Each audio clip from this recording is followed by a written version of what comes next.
అమ్మమ్మల కాలం నాటి చేపల పులుసు ఎలా తయారు చేసుకోనో చూపించబోతున్నాను. చాలా టేస్టీగా ఉంటుంది. చేపల పులుసు పక్కాగా కుదురుతుంది ఇలా చేస్తే. ఫస్ట్ అయితే 1 కేజీ కొర్రమీను చేపలు శుభ్రంగా కడుక్కున్నాక అల్లం వెల్లుల్లి పేస్ట్ వేసుకోవాలి. వేసుకొని అప్పటికప్పుడు పట్టి వేసుకున్న అల్లం వెల్లుల్లి అయితే చాలా బాగుంటుంది. పసుపు సరిపడా వేసుకోవాలి.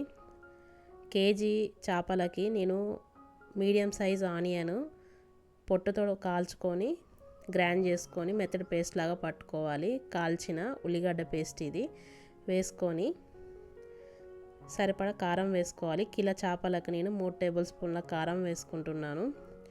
ఇట్లా కాల్చిన ఉల్లిగడ్డ పేస్ట్ వేయడం వల్ల పులుసుకు మంచి కమ్మదనం, చిక్కటి గ్రేవీ లాగా మంచిగా వస్తుంది. గరం మసాలా వేసుకోవాలి. తర్వాత వేయించిన ధనియాల పొడి, తగినంత ఉప్పు వేసుకోవాలి.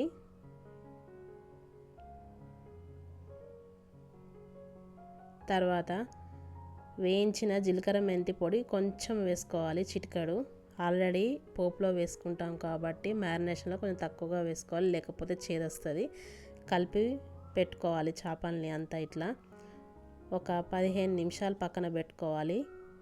ఉప్పు కారాలు మంచిగా పడతాయి చేప ముక్కలకి. పల్లి నూనె అయితే చాలా బాగుంటుంది చేపల పులుసుకి. ఉల్లిగడ్డలు 2-3 పచ్చిమిర్చి కట్ చేసి వేసుకోవాలి. వేసుకున్నాక వేయించిన జీలకర్ర మెంతి పొడి కొంచెం వేసుకోవాలి. మొత్తం కలిపి 1/4 టేబుల్ స్పూన్ జీలకర్ర మెంతి దాకా పడుతుంది. కొంచెం అల్లం వెల్లుల్లి పేస్ట్ పోపులో వేసుకోవాలి. కొంచెం పసుపు ఆల్రెడీ మ్యారినేషన్లో వేసుకున్నాం కాబట్టి పోపులోకి కొద్దిగా వేసుకోవాలి. వేసుకొని ఇందాక కలిపి పెట్టుకున్న చేప ముక్కల్ని పోపులో వేసుకొని కలపకుండా చింతపండు రసం పోసుకోవాలి. చింతపండు రసం పోసుకొని కొద్దిగా నీళ్ళు యాడ్ చేసుకోవాలి. పులుసుకు తగ్గట్టు నీళ్ళు యాడ్ చేసుకొని కలుపుకోవాలి. ఏం కాదు, స్టార్టింగ్ కలుపుకుంటే ఏం కాదు, ఉడకటప్పుడు మాత్రం కలపొద్దు. చేప ముక్కల్ని గంట పెట్టి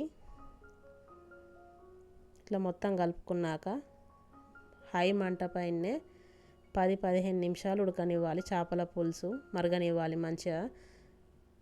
ఇలా మరుగుతుండగా చేపలోని ఎగ్స్ని ఇందులో వేసుకోవాలి. కొన్ని చేపల్లో ఎగ్స్ కూడా వస్తాయి.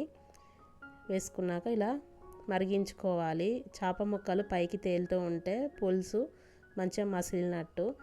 అంతే, ఎంతో సింపుల్గా అమ్మమ్మల కాలం నాటి చేపల పులుసు తయారైపోయింది. ఇలా చేసుకొని తింటే చాలా చాలా టేస్టీగా ఉంటుంది.